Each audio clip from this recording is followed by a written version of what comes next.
This plane was one of the highest performing World War II fighter aircraft, and when it appeared in the Western Front in 1941, it outperformed every Allied fighter for at least a year. This was the Focke-Wulf FW-190, or the Butcher Bird as they called it. So let's see the history and development of these planes, and how they performed in the war. In the mid-1930s, the German Luftwaffe started a modernization program, as similarly to many other countries around the globe, they still used biplanes for many roles. So the Reich Air Ministry, RLM in short, set out specifications for new fighter planes. In the first competition, Messerschmitt entered with the Bf-109, Arado with the AR-80, Heinkel with the HG-112, and Focke-Wulf entered their Fw-159 aircraft. In this competition, the Arado and Focke-Wulf designs were quickly dropped out, and the Bf-109 was the final winner, ahead of the Heinkel HG-112. If you want to know more about the history of the Bf-109, I have already made a video on that, so I recommend you watch it. See the link in the description or at the end of this video. Though the competition was won by the Bf-109, this was not the end of the modernization of the German Air Force, as even though the HG-112 came in second, it didn't spark interest in the ministry or the Luftwaffe, so it didn't go into large-scale production. The Germans, however, wanted another fighter plane to be available alongside the Bf-109, so a new tender was announced in 1937. This time Focke-Wulf entered the more modern design, and that was the plane that became the Fw-190. As the 190 design used a radial engine, it didn't compete for the inline engines with the Bf-109. On the other hand, radial engines were not widely used in fighters in Europe at that time, as the general thinking was the large engines will cause a lot of drag. The problem with the air-cooled radial engines were that in the past most of the engine had to be left exposed, so the airflow can cool it, but this caused a huge amount of drag, or if the engine was covered with more aerodynamic cowlings, they were prone to overheat. But the team at Focke-Wulf, with the lead of Kurt Tank, worked around this problem.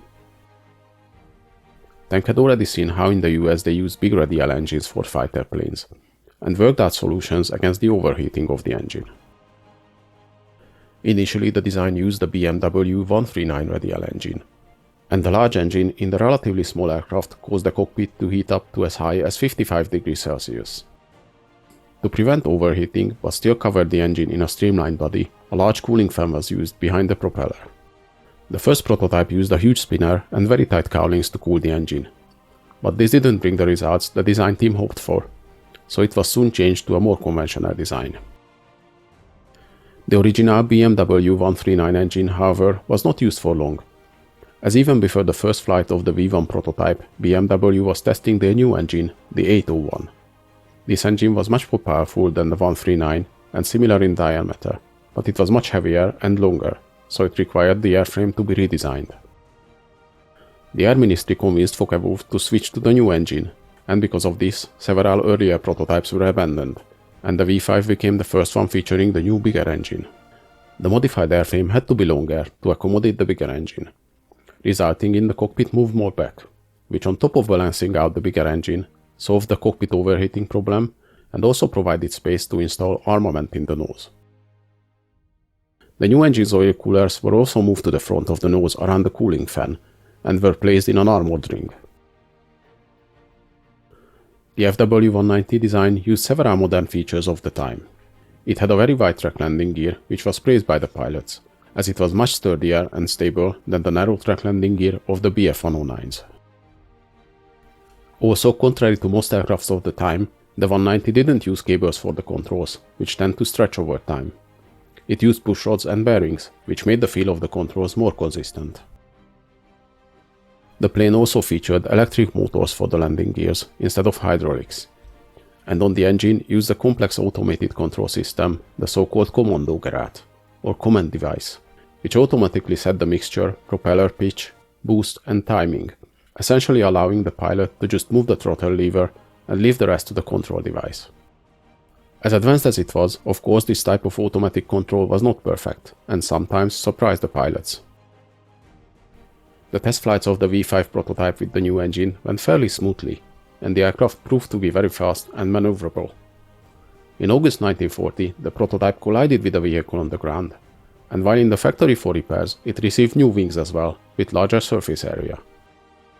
Though these bigger wings reduced the top speed by about 10 km an hour, they gave the aircraft more maneuverability and a better climb rate.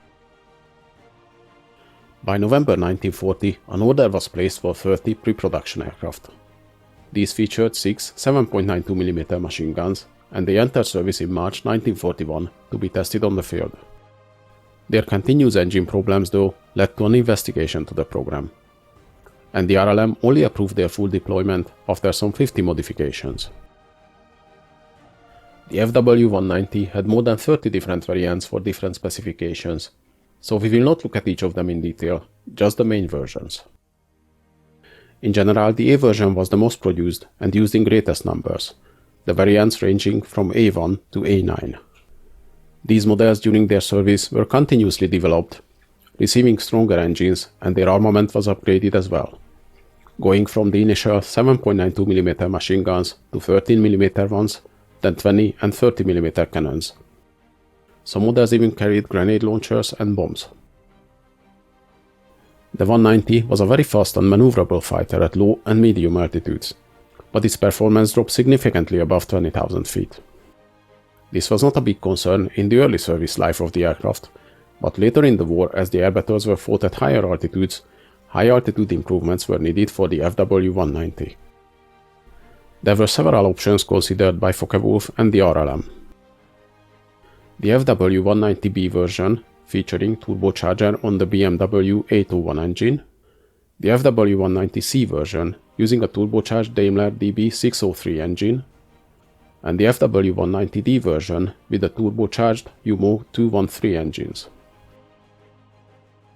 Since the B models would use the same engine as the A version, the airframe didn't need any big modifications, but it received a pressurized cockpit with heated canopy. Several A model aircraft were modified to test the viability of this version, but soon the attention turned towards the C variant instead.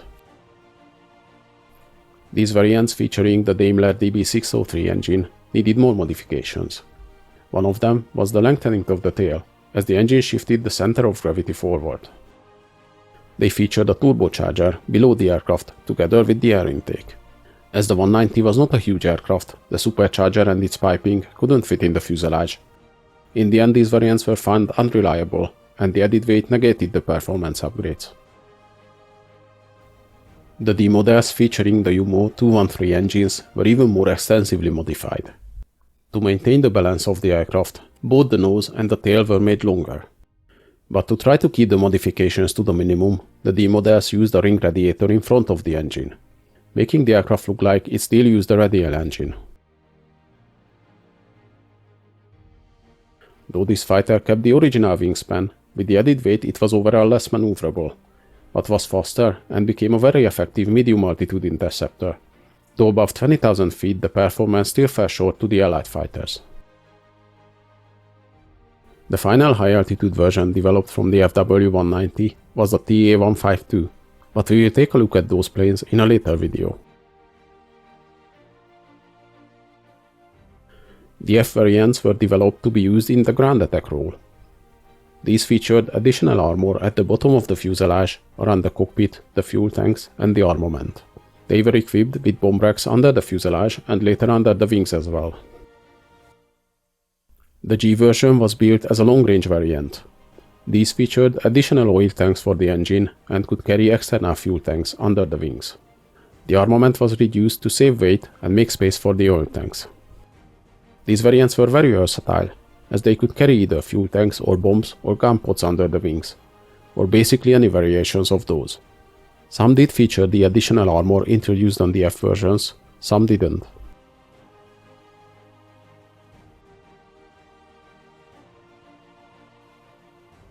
The Focke-Wulf 190 was not a big plane, with a length of 9 meters and a wingspan of 10.5 meters. It used the BMW 801D engine, producing 1,700 horsepower. With this engine, the fighter's maximum speed was 652 km an hour, and it had a maximum range of around 1,000 km. The service ceiling was 10,300 meters. The plane's armament consisted of two 13mm machine guns and four 20mm cannons. Additionally, it could carry a bomb under the fuselage.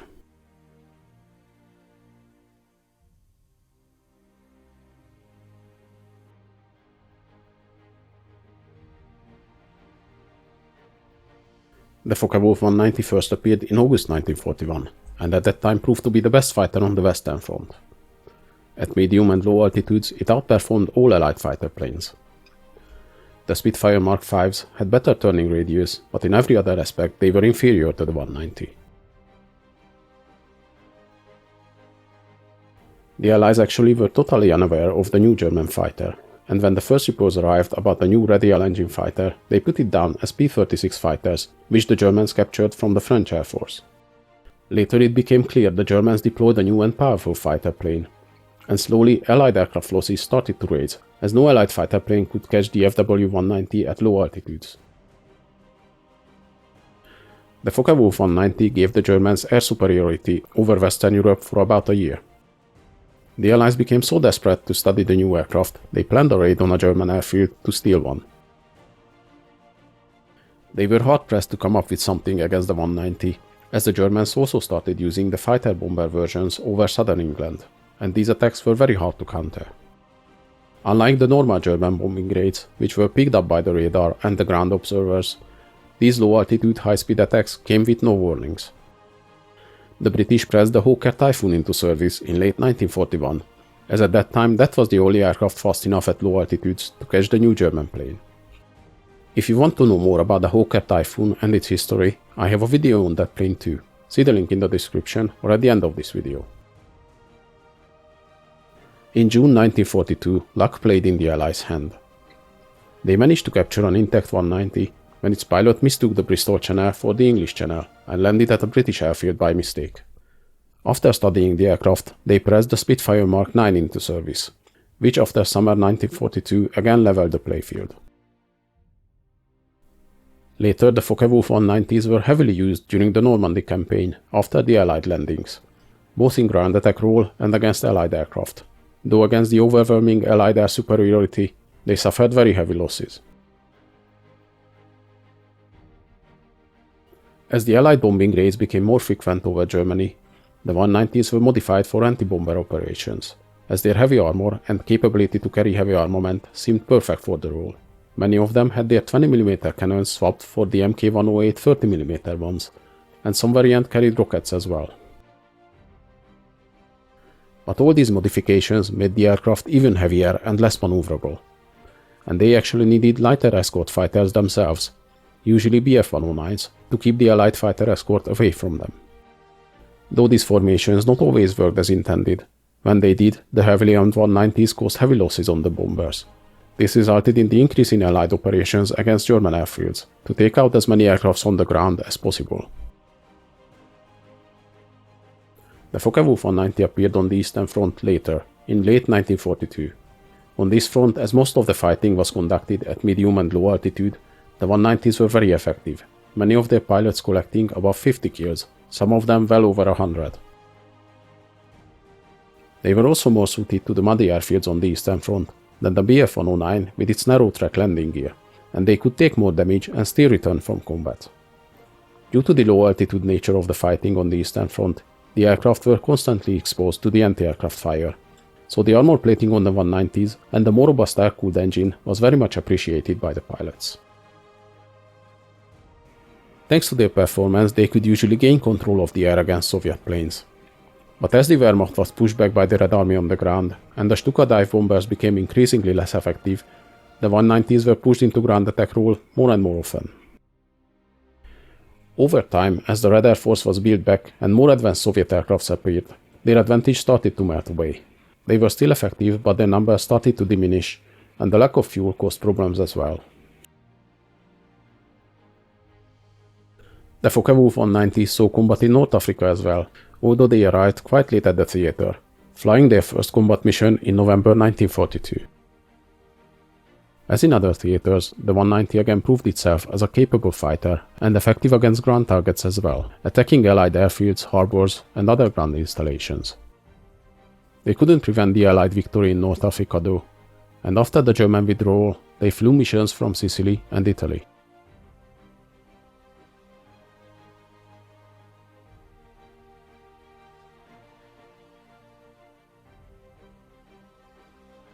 Hope you guys enjoyed this video. Please leave a like, subscribe to my channel, and in the comments let me know if there's any interesting events or vehicles you'd like to see.